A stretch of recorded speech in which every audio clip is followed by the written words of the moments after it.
Madame, Messieurs, bonsoir et bienvenue à ce programme décryptage sur les antennes de Shalom Télévision. Ravi de vous savoir nombreux à nous regarder de presque partout à travers le monde sur les antennes de Shalom. Aujourd'hui, votre programme décryptage, votre magazine va se pencher sur une question que vous allez découvrir ensemble avec nous tout au long de ces 1 heure de débat et d'analyse.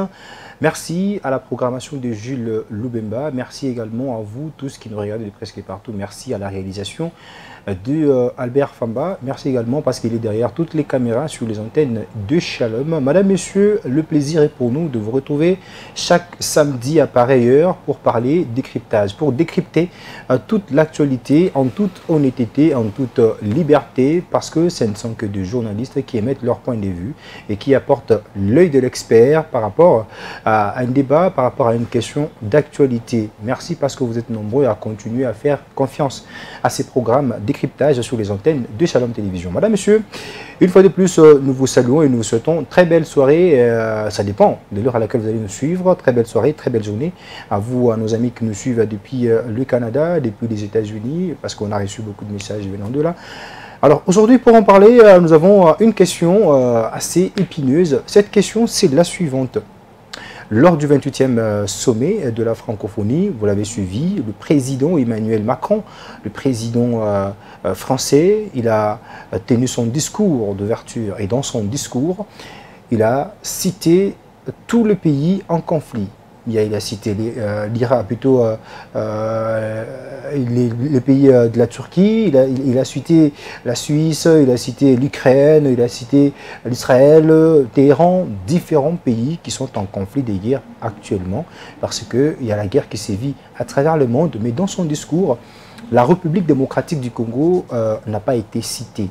Et cela a suscité diverses façons de voir les choses de la part des journalistes, de la part de la classe politique et de la part du commun des mortels. Alors voilà pourquoi aujourd'hui, on aimerait apporter un point de vue d'un journaliste, d'un expert, quant à ce discours de Emmanuel Macron. Est-ce que ces discours montrent déjà un agenda caché entre la France et le Rwanda? Est-ce que ces discours n'a pas voulu seulement mettre du poutre au feu? Est-ce qu'on a voulu cacher les crimes qui se passent du côté de l'Est de la RDC parce que la France et le Rwanda ont des liens que nous, on ne connaît pas, nous Congolais bien sûr, que l'on ne connaît pas. Donc beaucoup de questions, beaucoup d'analyses qui nous viennent et qui nous taraudent un peu l'esprit. Pour en parler sur ce plateau, Madame, Messieurs, je reçois Monsieur Narcisse Mapenzi-Yake, avec qui on va devoir échanger. Lui, il est journaliste et puis analyste libre sur les antennes de Malaika Télévision, à qui je souhaite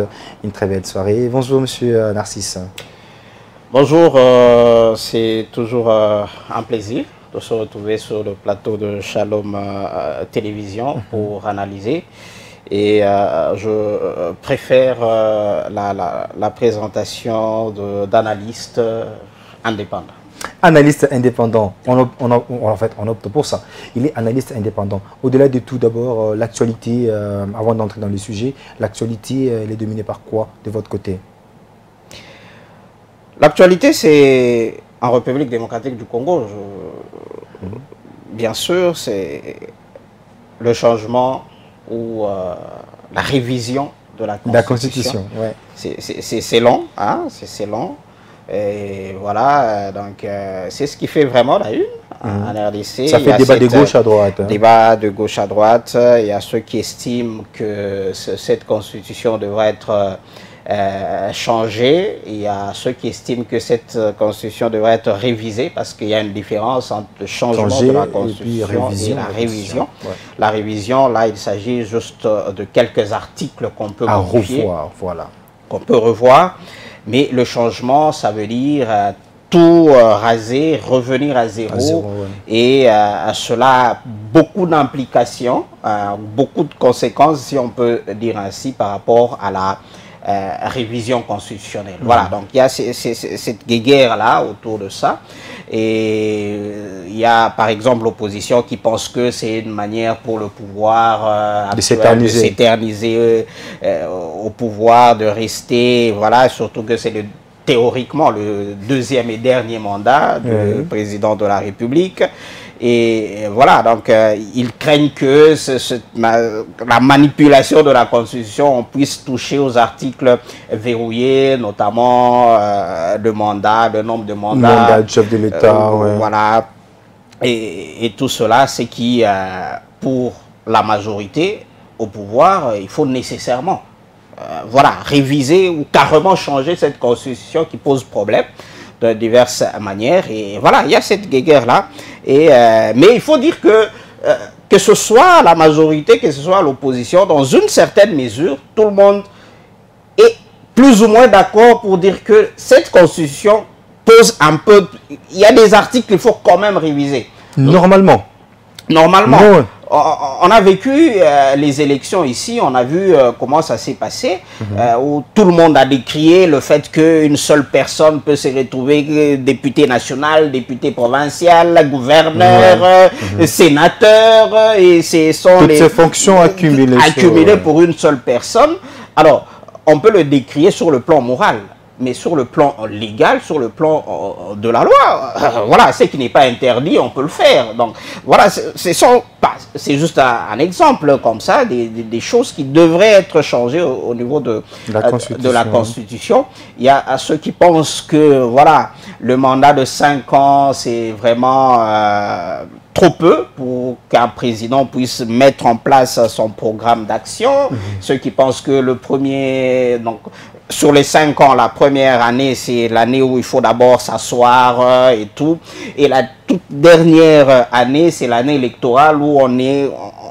Voilà, on est déjà dans le bain des élections prochaines. Ce qui fait que en réalité, le président de la République n'a que 3 ou 4 ans seulement pour concrétiser son action, et c'est qui est peu. Voilà, donc il y a toutes ces histoires-là. Il y a des histoires notamment par rapport à la souveraineté de l'État.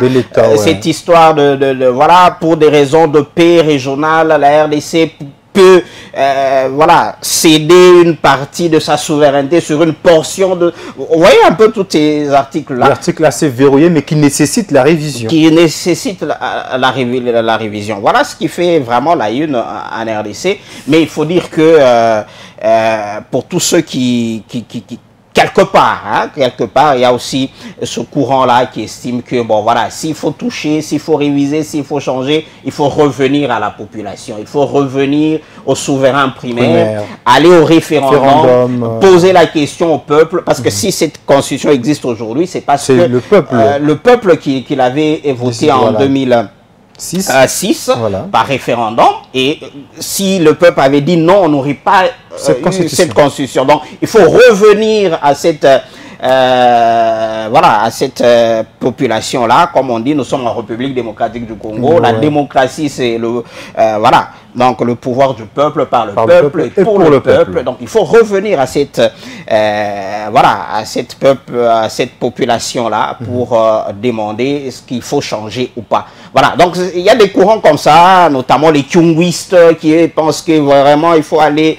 à ce référendum. Et voilà ce qui fait en tout cas la une en République démocratique du Congo, à part bien sûr la situation de l'Est, où on présente nos condoléances à toutes ces victimes qui ont péri sur le lac Kivu. Voilà, avec tout ce que les gouvernements sont en train de faire pour voilà, tant soit peu soulager la douleur de ceux qui ont perdu les leurs.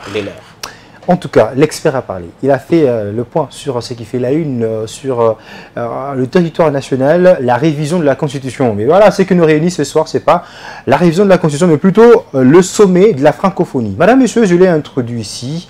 Le président Emmanuel Macron, lors de son discours, a cité tout le pays en conflit de guerre, mais n'a pas cité la République démocratique du Congo, que le gouvernement congolais continue à accuser d'agresser la partie est du pays, le Rwanda qui agresse la partie est du pays. Le gouvernement congolais ne se tait pas et continue à accuser. Mais lors de ce discours du président Macron, cela n'a pas été souligné et soulevé. Narcisse Mapenzi-Yake, est-ce une omission?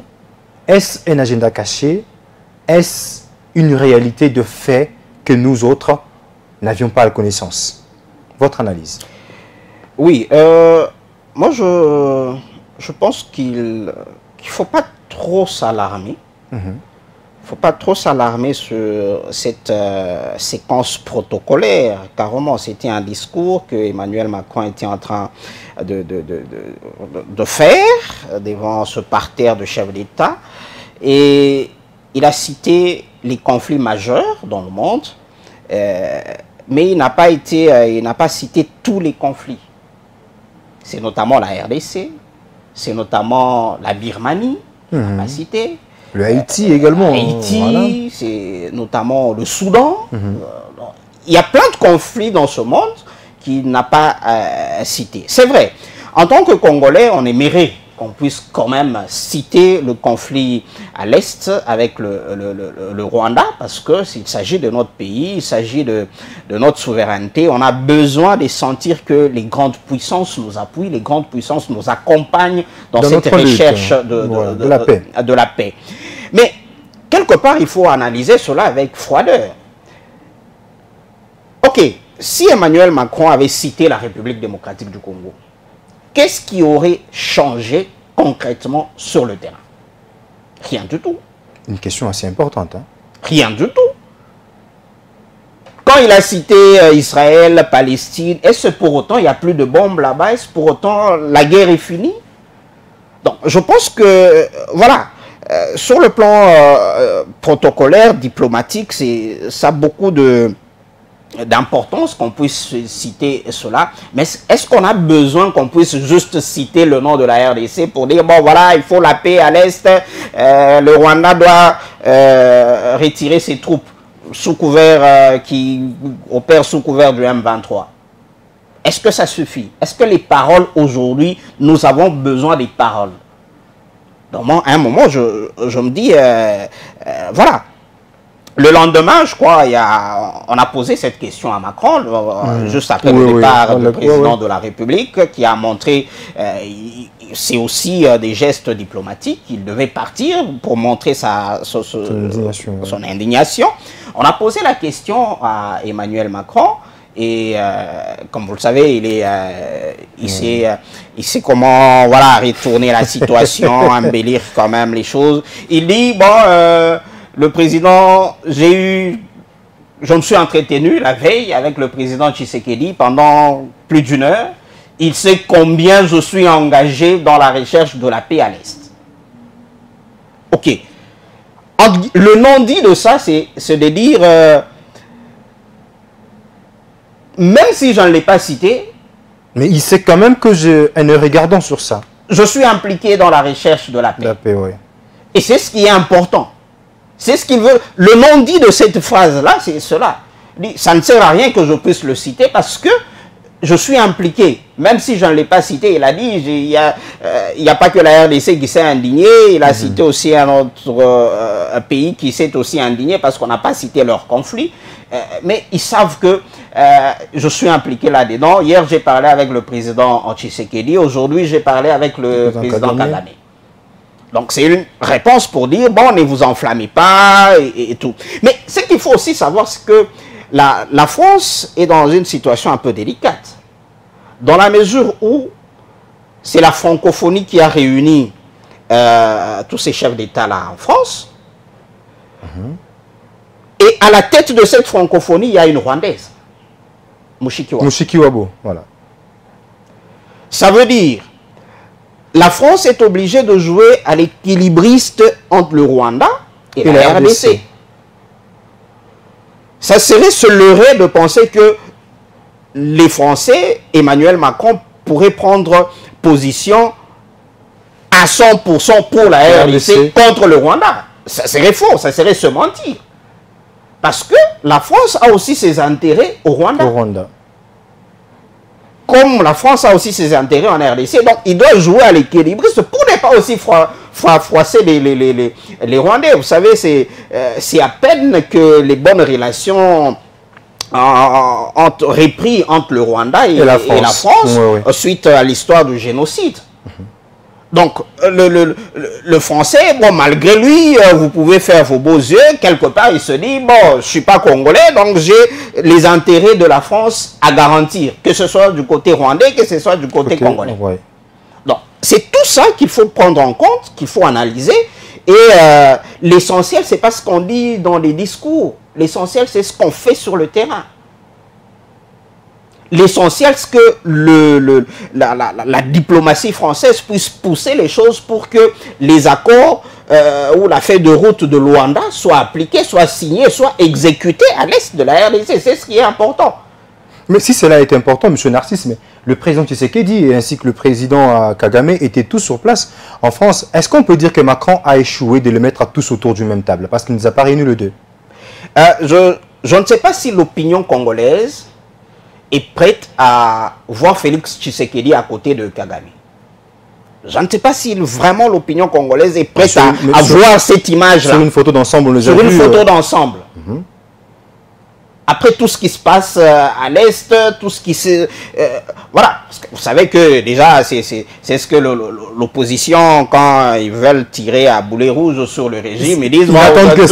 Toi, tu appelais Kagame ton frère, mais aujourd'hui, ton frère nous tue à l'Est. Ouais. Est-ce que cette opinion est encore prête à voir encore une fois de plus Félix Tshisekedi et Paul Kagame se serrer la main?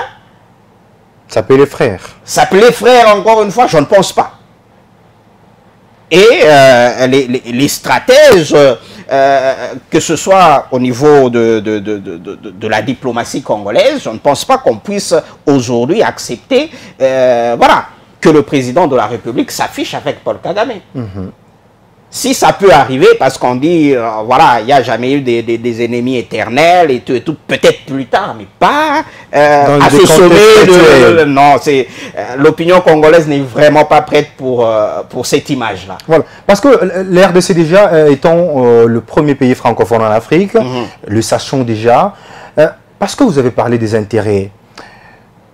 Emmanuel Macron avec la France ont des intérêts en RDC, tout comme au Rwanda.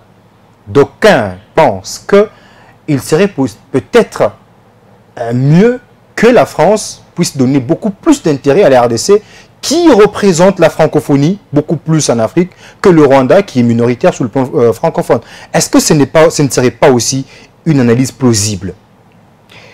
On est quand même le premier pays francophone.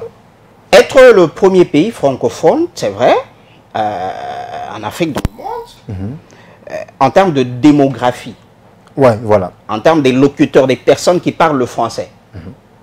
Mais est-ce que cela fait de nous une force diplomatiquement parlant?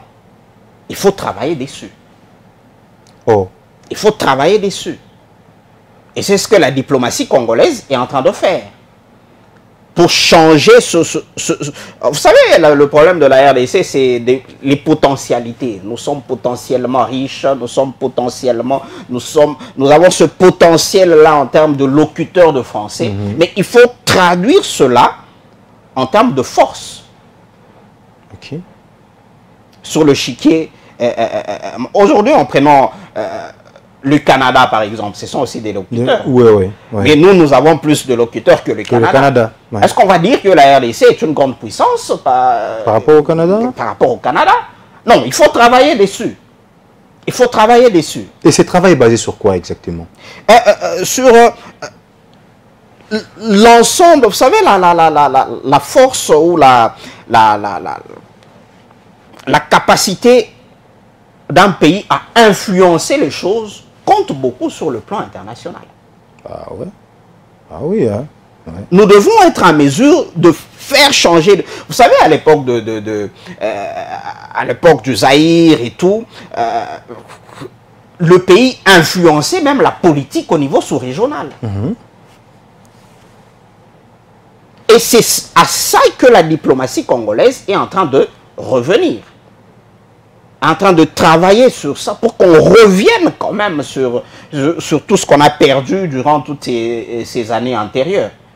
Donc la capacité d'influencer sur ça. La capacité d'influencer, c'est ça être une grande puissance. Est-ce que ce ne serait pas ce que Félix a pu faire, de quitter le sommet une seule journée après? Ce ne serait pas forcer la main à Macron à comprendre cela? Voilà pourquoi je dis, c'est c'est ce à quoi la diplomatie congolaise aujourd'hui est en train de travailler pour redonner cette... Vous avez vu, la RDC a été élue au Conseil de droits de l'homme. Les droits de l'homme, ouais. Des Nations Unies. Ça, c'est à un féliciter. grand pas. Ouais. Ça, c'est un très grand pas. Oui. Oui. C'est une très grande victoire diplomatique pour la RDC.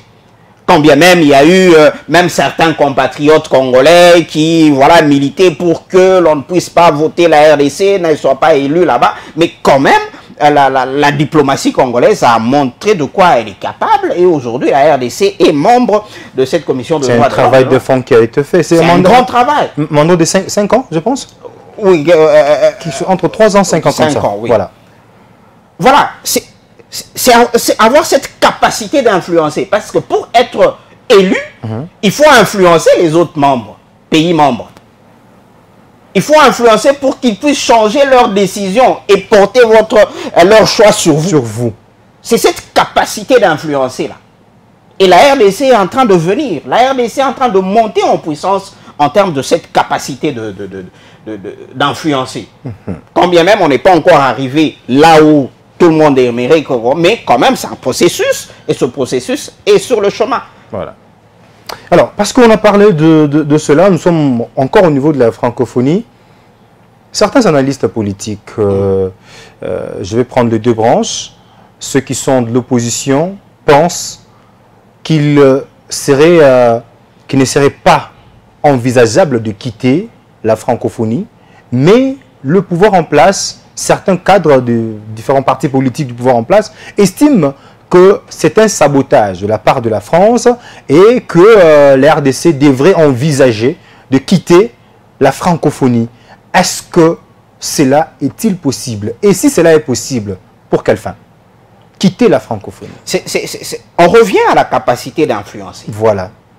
Aujourd'hui, si la RDC prend la décision de quitter la francophonie, la francophonie ne sera pas exactement comme elle est aujourd'hui.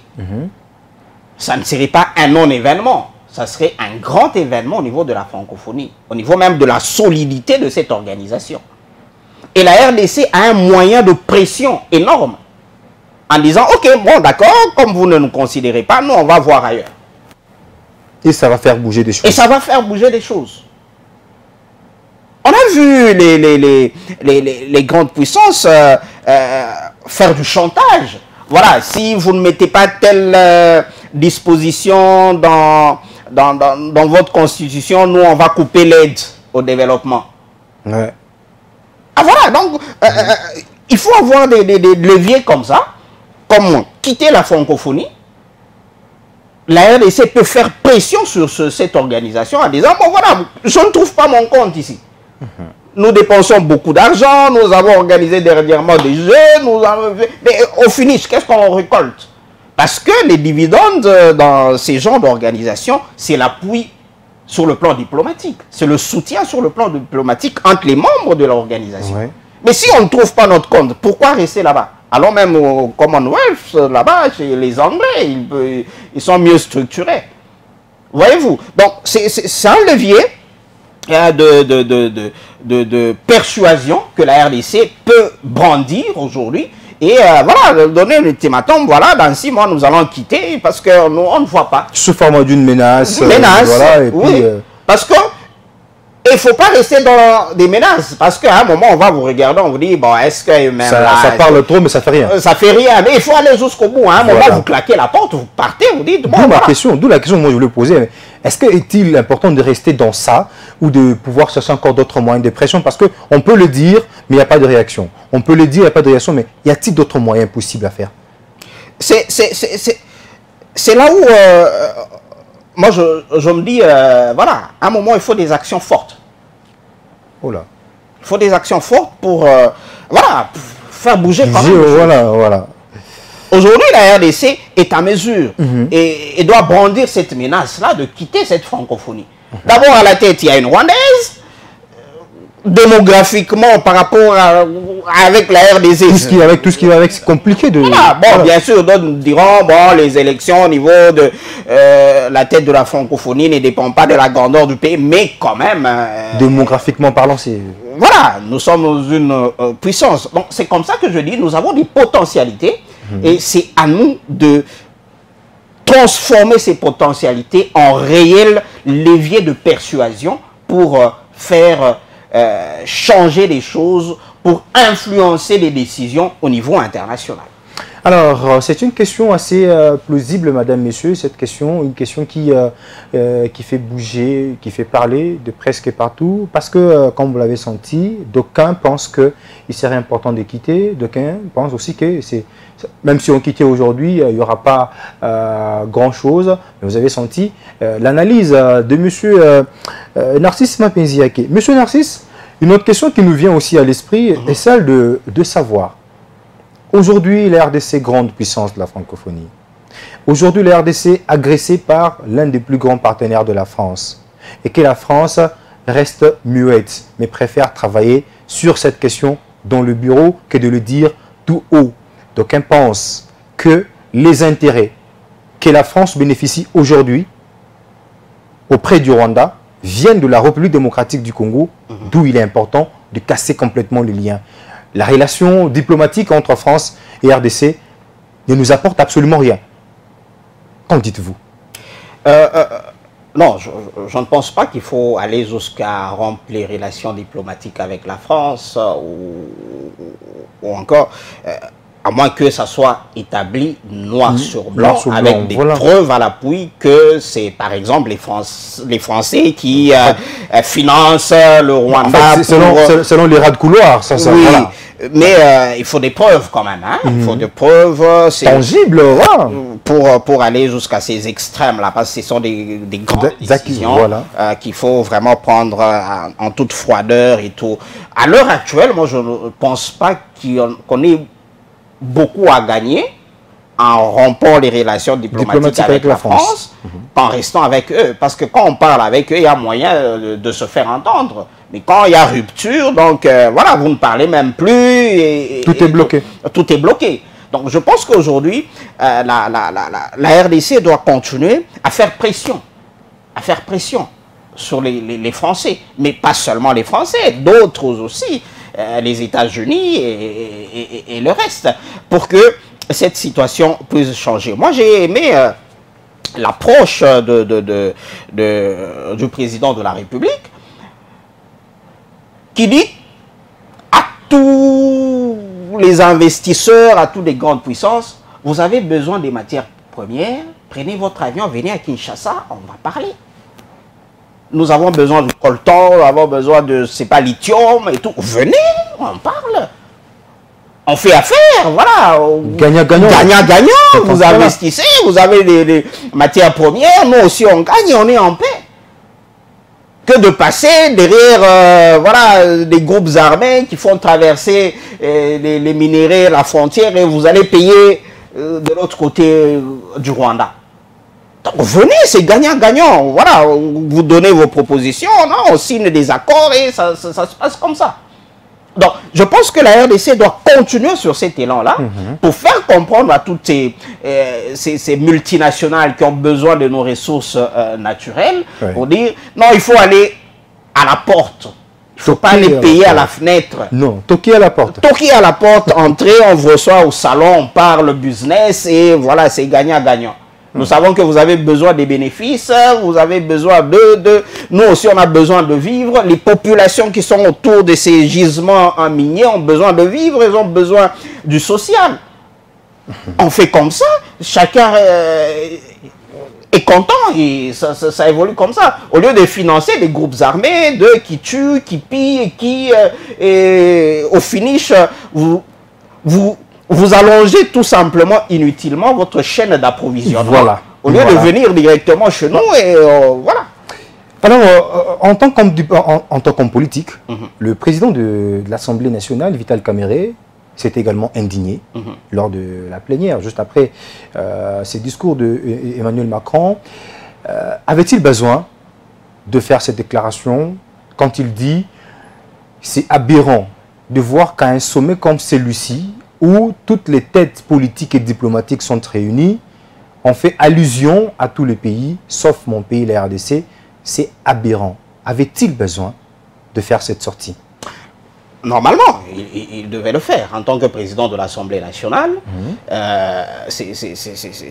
C'est parmi les institutions qui gèrent la RDC. En dehors du président de l'institution président de la République, il y a l'Assemblée nationale, voilà. Et tout. Il doit le faire. Il doit le faire. Et le moment était bien choisi. Et le moment était bien choisi. Il faut montrer l'indignation. Parce que il ne faut pas négliger les petites choses. C'est vrai, on peut dire, tantôt là, on peut dire que, bon, voilà, est-ce que le fait de dire... De citer, est-ce que la guerre a pris fin? Est-ce que la guerre a pris fin? Mais, voilà, les bonnes intentions, on les voit même dans les petites choses. Ah, c'est important. Les bonnes intentions, on les voit même dans les petites choses. Voilà, si j'ignore même que vous existez, comment est-ce que je serais tenté à vous venir en aide ou à vous appuyer? Ou de parler de vous. Ou de parler de vous. Donc, il faut que je montre quand même que, bon, voilà, tel est là, il a un problème. Ouais. Et sur ce plan-là, c'est ce que je dis, sur le plan diplomatique, la réaction du chef de l'État, c'était une réaction normale. Il fallait quitter, claquer la porte et partir. Toutes les instances de décision de la RDC doivent et se sont saisis de cette question-là, notamment Vital Kamerhe, en tant que président de l'Assemblée nationale. Il faut s'indigner. En principe, on devait même aller loin, convoquer l'ambassadeur de la France à Kinshasa pour qu'il explique quand même. Jusqu'à ce point. Jusqu'à ce point. Il faut montrer cette indignation. Parce que pour Monsieur Narcisse, aller jusqu'à inviter, à convoquer l'ambassadeur de la France à RDC, jusqu'à ce point? Je préfère le mot invité. Invité, ok. L'invité, vous dites, qu'est-ce qui s'est passé? Comment est-ce que vous avez omis là? Au moins, c'est un élément de pression. Oui. C'est un élément de pression. On s'est dit prochainement, ils ne référeront pas la même chose. Voyez-vous? Donc, voilà. Et d'ailleurs, la réaction du chef de l'État de partir de ce sommet a fait que le lendemain, juste après, Emmanuel Macron a cité la RDC. Oui, évidemment, hein, dans la conférence de presse. Il a cité la RDC. Il a demandé à ce que, bon, voilà, le retour de la paix, que toutes les forces combattantes négatives se dégagent de l'Est, les groupes armés soient neutralisés. Il l'a dit. Mais en l'absence du président Tshisekedi. Non, mais c'était le résultat de ce départ. Parce que si le président Tshisekedi était resté, il n'allait pas le dire. C'est quand il a senti que j'ai gaffé quelque part, il fallait récupérer la situation. Au plus vite possible, à chaud. Hein. C'est parce qu'on lui a fait voir que ce que monsieur vous avez fait n'est pas correct. Et il était obligé de se rattraper. C'est ça la diplomatie, c'est ça la pression. Influencer, on a influencé la décision de Macron. Par le fait du président de partir, c'est quand même un chef d'État. On lui a forcé la main. On l'a forcé la main de revenir sur ce qui se passe au niveau de la... Alors, que peut-on retenir, avant d'aborder le tout dernier sujet, que peut-on retenir de ce sommet de la francophonie? Est-ce que la RDC peut espérer avoir des résultats positifs après ce sommet, ou on peut rester dans « on a dit mais on attend ». On peut espérer. La République démocratique du Congo ne devrait pas espérer grand-chose de ce sommet-là. La RDC plutôt devrait continuer à travailler avec tous les canaux diplomatiques qu'elle est en train voilà, d'activer pour arriver à la solution. Parce que quelque part, le Kivu, c'est pas à Paris, hein. Le Kivu, le Massissi, le Rutshuru, c'est pas moi dans quelle contrée de la France. C'est en RDC. Oui. Ce sont les Congolais qui meurent là-bas. Oui. Et la première personne à être voilà, concernée par cette chose, c'est le Congolais. C'est le gouvernement congolais. Oui. C'est le gouvernement qui doit chercher par tous les moyens. Bien sûr, on ne va pas négliger la francophonie. On doit continuer à faire pression, mais en cherchant aussi d'autres alternatives. Oui. Parce que celui qui a besoin de la paix, c'est le Congolais. Ce n'est pas Emmanuel Macron. Il est bien en France. C'est les Congolais qui ont besoin de taper ici. C'est le Congolais qui a besoin de taper. Il ne faut pas croiser les bras et dire, bon, attendons, francophonie, ils ont dit, voyons d'abord. Non, non. Quand vous dites, monsieur, vous avez dit, hein, où en êtes-vous? Mais dans l'entretemps, vous appuyez sur d'autres leviers, vous voyez d'autres partenaires, les États-Unis par exemple. On a connu quand même des trêves à l'Est, sur l'initiative des États-Unis d'Amérique. Oui. Donc voilà, donc il faut activer tout cela. Il y a la plainte ou le procès qui se fait au niveau de l'instance judiciaire de l'Afrique de l'Est, où la RDC évidemment a traduit en justice le Rwanda. Oui. Tout ça, il y a tout un procès là. Il y a tout un procès qui se déroule là-bas. Tout ça, ce sont des moyens de pression sur le plan judiciaire, sur le plan diplomatique, sur le plan militaire, renforcer la capacité davantage de nos FARDC pour que sur les terrains, que ces gens-là sentent que, bon, il y a quand même des garçons en face de nous. Voilà. Voyez-vous, donc voilà. C'est l'ensemble de tout cela qui va faire en sorte que, au finish, on puisse en arriver à la paix. Aujourd'hui, on parle, s'il faut parler des conflits, d'autres conflits, parce que moi, je n'aime pas le terme des grands conflits. Grands conflits, oui, d'autres conflits, oui. Non, non. Du moment où il y a même un mort, c'est sérieux, c'est un grand conflit. Ouais. Pour parler d'autres conflits, notamment Israël et les autres. Aujourd'hui, Israël impose sa loi parce que il a la force de frappe, la force nucléaire, ce qu'on appelle puissance de feu. Voilà, oui. Bien sûr soutenue par les États-Unis. C'est comme ça qu'ils peuvent s'entêter, dire nous n'allons même pas aller pour nous, on va frapper, nous c'est la guerre pour finir. Voilà. C'est parce que militairement ils sont forts. Donc nous devons aussi conjuguer tout cela, l'aspect militaire, l'aspect juridique avec des procès au niveau de l'Afrique de l'Est, aller même au niveau de l'AE ou à la Cour pénale internationale, sur le plan diplomatique. Donc mettre tout cela ensemble et c'est en combinant cela qu'on peut espérer trouver la solution à la question de l'Est, mais aussi un aspect interne. Oui, interne. Au niveau interne, il faut parler. Il faut également faire des choses. Au niveau interne pour que ces Congolais, ces brebis galeuses qui sont avec ces étrangers là-bas puissent revenir à la raison. Parce que ce sont ces Congolais qui donnent prétexte, notamment au Rwanda, pour dire que non, moi, d'ailleurs, ce sont des Congolais qui à la tête, voilà, là-bas c'est Nanga, là-bas c'est tel, là-bas c'est tel. Ce sont entre eux qui s'entretuent, voilà. Alors que derrière, tout le monde sait que c'est telle ou telle personne, voilà. En tout cas, c'est l'analyse de M. Narcisse Mapenziaki. Madame, Messieurs, on va aborder les derniers sujets aujourd'hui sur ce plateau. Monsieur Narcisse, on a remarqué depuis un temps, il y a de la libération des prisonniers qui bat son plein de bout en bout. La population s'est plaint. La classe sociale, elle s'est plaint du fait que tellement qu'il y a beaucoup de libérations, la criminalité augmente et revient comme jadis. Mais d'aucuns pensent que, même pendant que ces gens étaient encore emprisonnés, cette criminalité continue toujours à battre à son plein. Le travail qu'abat le ministre de la Justice et garde-sceaux, M. Constant Moutamba, est-ce un travail aujourd'hui qu'on peut dire oui, voilà, il a atteint, il le fait comme il fallait le faire, ou bien il est allé trop vite pour accéder à la libération de tous ces prisonniers, 310, 250 ici, 100 là-bas. Est-ce que c'est... Franchement, il n'est pas allé trop vite? Merci. À un moment, il faut qu'on sache ce qu'on veut.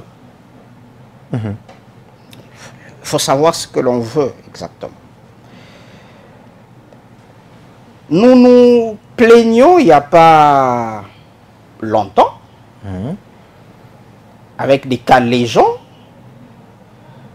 où les gens se disaient, quand vous êtes arrêté au niveau du parquet, en tout cas faites très rapidement pour en finir au niveau du parquet, parce que le 3e jour, c'est la prison. C'est la prison. Voilà. Vers la prison, directement. Directement vers la prison. Et quand vous allez là-bas, pour y sortir, c'est autre chose.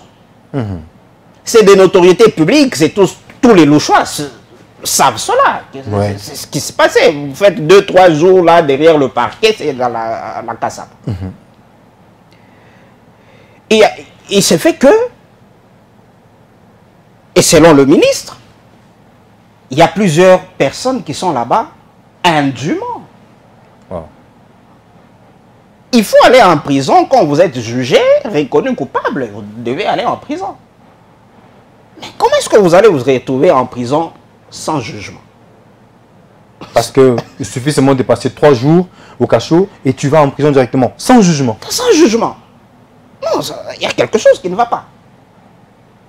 Mais aussi, moi je crois qu'il y a aussi beaucoup d'intox hein, dans cette situation-là.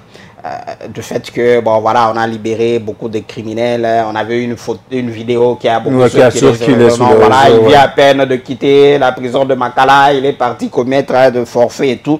Mais est-ce que il y a réellement des statistiques qui prouvent, des études sérieuses qui prouvent que après ces libérations, la criminalité a augmenté? En tout cas, moi, je n'en connais pas. Les bilans, jusqu'à on ne l'a pas fait, il n'y a pas de statistiques. Hein, je ne connais pas. Aujourd'hui, à Lubumbashi, est-ce qu'on peut dire... Bon, évidemment, aujourd'hui, l'émission est en train de passer, c'est à peine 48 heures qu'on a libéré à la prison de Kassapa, à la Kassapa. À la Kassapa, oui. Oui, qu'on a libéré. Bon, est-ce qu'on a senti qu'il y a eu plus de criminalité qu'avant? Ce n'est pas dans cette ville de Lubumbashi où il y a quelques mois, les jeunes gens dormaient dehors avec des vuvuzelas pour se protéger. Est-ce qu'on est revenu à cette situation-là? C'est une question assez importante.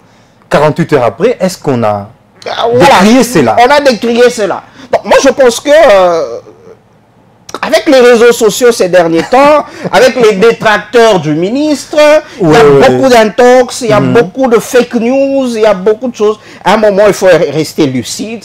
Et voilà. Le chef de l'État a dit cette phrase célèbre, la justice est malade. Voilà, il a permis à tout le monde de dire ça parce que c'est l'autorité suprême qui l'a dit.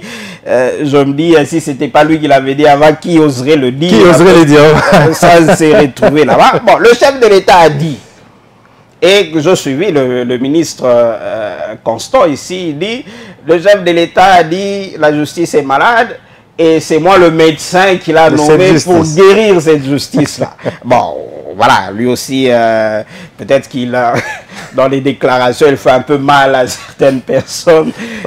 Il pourrait quand même user un peu de diplomatie dans les éléments des langages pour ne pas frustrer quand même certaines sensibilités.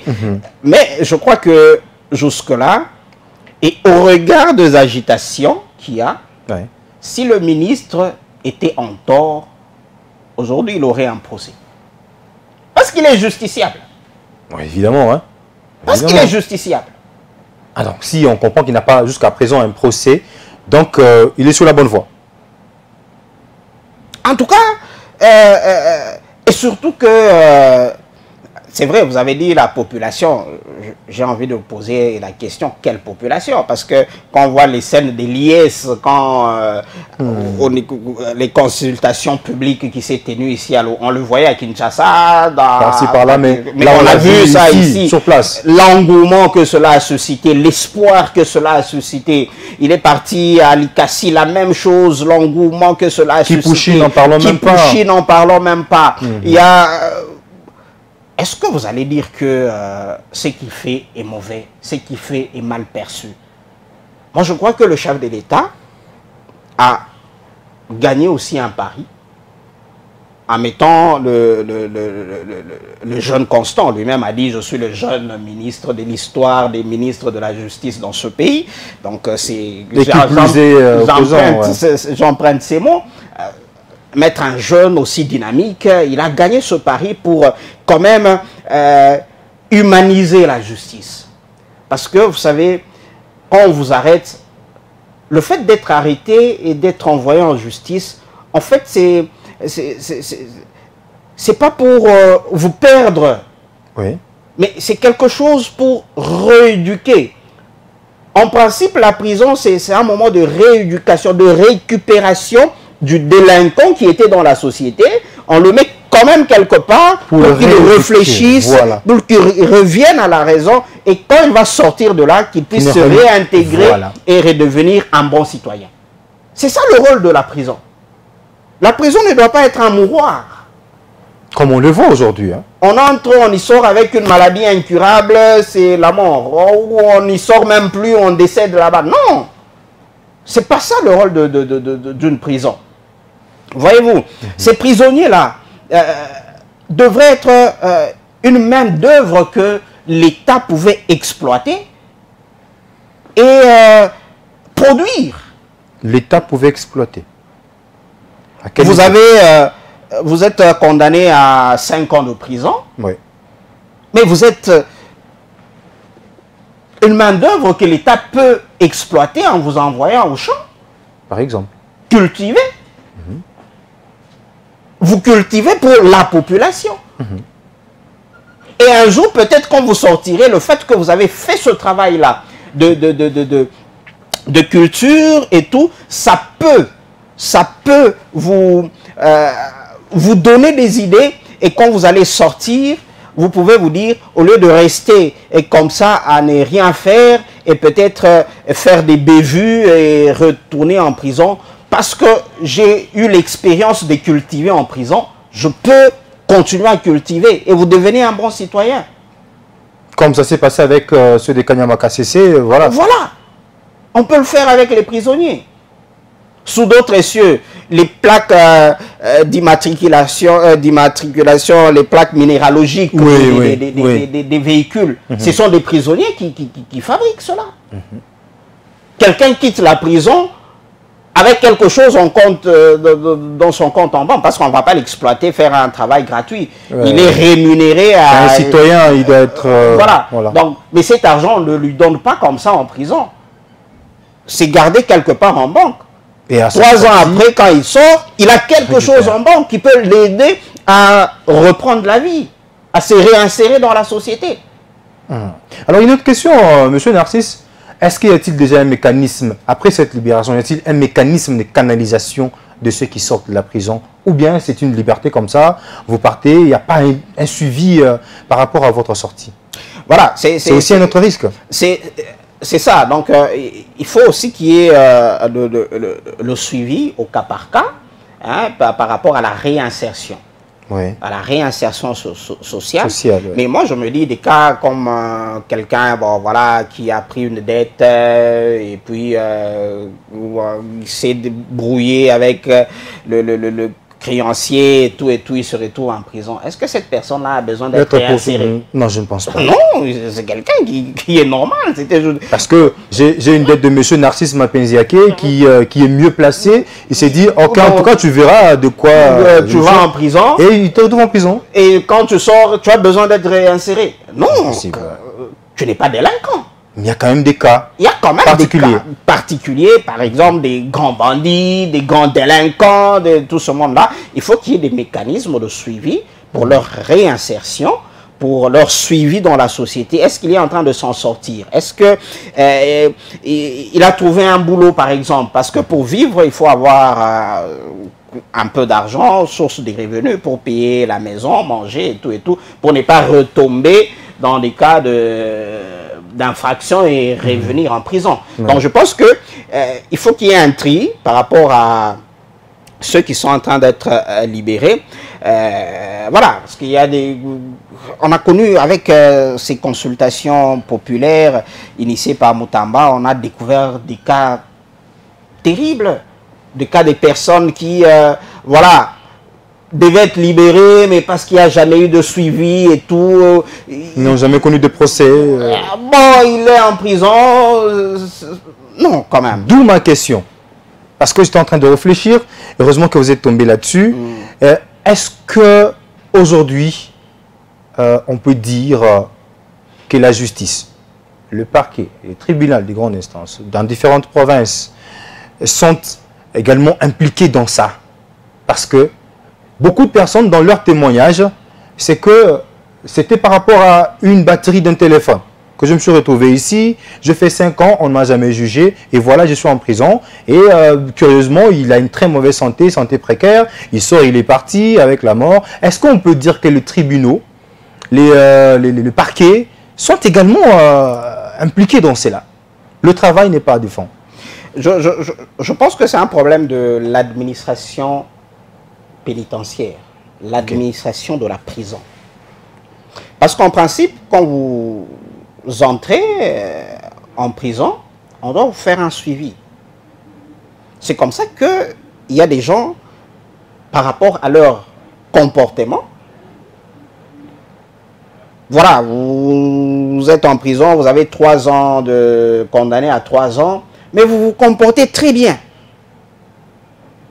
Vous êtes doux, vous n'êtes pas délinquant, il y a des cas de réduction de peine de suite du comportement. Ouais. Mais qui va découvrir que, voilà, ce monsieur s'est bien comporté, on peut solliciter pour lui une libération? C'est la question, hein, qui vaut $1 million, celle-là. C'est l'administration de la prison. Ouais. C'est l'administration de la prison. Mais est-ce qu'ils ont le temps de faire ça? Est-ce qu'ils ont le temps? Est-ce qu'ils font ça? Est-ce qu'ils savent qu'ils doivent faire ça aussi? Ce sont toutes ces questions qu'il faut se poser. Wow. Ce sont toutes ces réformes qu'il faut introduire dans l'administration l'administration pénitentiaire du pays. Et on espère qu'avec la tenue des États généraux qui seront tenus bientôt là sur le plan judiciaire, on va quand même parler de tout cela, de toutes ces petites choses-là. Qui fait le suivi de la peine de l'individu? C'est le prisonnier lui-même qui va aller chez les capitaines et dire, moi, je ne me suis jamais battu. Qui doit le faire? Il doit y avoir des gens qui, voilà, qui sont là pour ça, pour faire le suivi. Est-ce que dans nos prisons, il y a un suivi psychologique? Vous prenez un délinquant, un kourouna qui a couper les gens, qui a fait tout, vous les mettez en prison. Mais il faut aussi un suivi psychologique. Un lavage de cerveau. Ouais. Est-ce que ça se fait dans nos prisons? Mais au contraire, quand vous entrez en prison et que vous recevez, vous devenez pire que quand vous êtes entré. Voilà, je crois qu'avec ces états généraux, ça va permettre à ce que l'on fasse quand même des réformes nécessaires pour que l'administration pénitentiaire en RDC soit quand même au niveau d'autres pays de la sous-région. Hein, d'autres pays de la sous-région. Très important. Des pays limitrophes, la Zambie, ici, quand même l'administration pénitentiaire est mieux organisée. Est-ce qu'ils ont le temps de faire ça? Est-ce qu'ils savent qu'ils doivent faire ça? Est-ce qu'ils le font? Ce sont ces questions que M. Narcisse s'est posées sur ce plateau. Comprenez qu'une administration pénitentiaire, ce n'est pas la moindre. C'est celle-là qui peut également décider sur la vie ou la mort de la personne en prison. Parce que lorsque vous ne faites pas les suivis d'un certain monsieur qui ne s'est jamais battu, qui n'a jamais connu de problème en prison, ça va être compliqué alors de le sortir. Il n'y a que vous qui pouvez également suivre de près et diminuer également la lourde tâche au ministère de la Justice à se mettre à libérer beaucoup de personnes à la fois, alors que c'est un travail qui pouvait être fait par l'administration pénitentiaire. Alors, madame, monsieur, nous sommes en train de chuter avec ces programmes. J'aimerais revenir un peu sur les 2 sujets, avec dans pratiquement 2 ou 3 minutes, avec monsieur Narcisse Mapenziake. Vous allez nous ramasser votre analyse personnelle. Qu'est-ce que c'est cette population, ces téléspectateurs, ces auditeurs qui nous suivent et qui nous regardent de presque partout peuvent retenir de ces 2 sujets? La francophonie, avec ces discours d'Emmanuel Macron, vous l'avez vous-même souligné, sur le plan protocolaire, ça n'avait rien à voir, mais sur le plan diplomatique, ça pouvait faire bouger les choses. Et cette question de la liberté des différents prisonniers de part et d'autre sur toute l'étendue de la RDC, que doit-on retenir et à quoi, si vous serez donné comme conseiller, même si c'est pour l'émission, tout simplement, monsieur le conseiller, votre point de vue et votre façon de voir les choses? Merci. Pour ce qui est de ce discours d'Emmanuel Macron à la francophonie, je crois que la RDC a fait ce qu'elle pouvait faire en termes de réaction diplomatique, en montrant, en exprimant son indignation clairement, visiblement, au vu et au su de tout le monde. Parce que, comme je l'ai dit tantôt, l'intention, il faut le voir même dans des petites choses. Quand on a l'intention d'aider quelqu'un, on ne peut pas attendre à voir l'ignorer. Voilà. Donc, juste le fait de reconnaître que la personne est là avec son problème, c'est déjà quelque chose de grand. Et voilà, heureusement, voilà, Emmanuel Macron s'est rattrapé le lendemain. Il a cité, il a rappelé à la fin du conflit à l'est de la RDC. Et je dis qu'au-delà de ça, parce qu'il ne faut pas rester dans ces protocolaires-là. Au-delà de ça, il faut continuer à pousser, continuer à influencer, continuer à faire en sorte que des actes concrets sur le terrain soient posés par les grandes puissances, par ceux qui ont la capacité de persuasion sur d'autres États, c'est notamment la France et les autres, États-Unis, Grande-Bretagne et le reste, que ce dernier puisse persuader le Rwanda afin que le Rwanda puisse s'aligner dans la voie de la paix et dans la voie d'arrêter avec l'invasion de la République démocratique du Congo. Pour ce qui est des libérations au sein de prison, je crois que personne n'est contre cela. Quand bien même on dit que, bon, pour certains cas, qu'il faut prouver aussi. Il faut peut-être le suivi pour voir comment ces gens-là se réinsèrent dans la société et tout. Bon, s'il y a de cas avérés, j'insiste là-dessus parce qu'il y a trop d'infox, trop d'intoxication dans cette histoire-là, parce qu'il faut dire que c'est pas tout le monde qui est d'accord avec Constant Moutamba. Ouais. Donc, il y a toujours des choses qu'on peut pas glisser. Voilà. Et donc, c'est un peu ça. Et nous espérons vraiment que les états généraux sur la justice qui vont se tenir vont permettre à ce que toutes les idées, toutes les innovations possibles que les uns et les autres ont besoin d'apporter au sein de l'appareil judiciaire de la RDC soient mises sur la table et mises à profit pour l'élévation de la justice. Comme on dit, c'est la justice qui élève une nation. Et je pense que ces états généraux peuvent aider à ce que tout le monde se défoule, que le ministre soit compris, que ceux qui sont contre l'action du ministre se fassent aussi comprendre et qu'ensemble, on travaille pour que l'on puisse élever, qu'on puisse reformer l'appareil judiciaire de la République démocratique du Congo.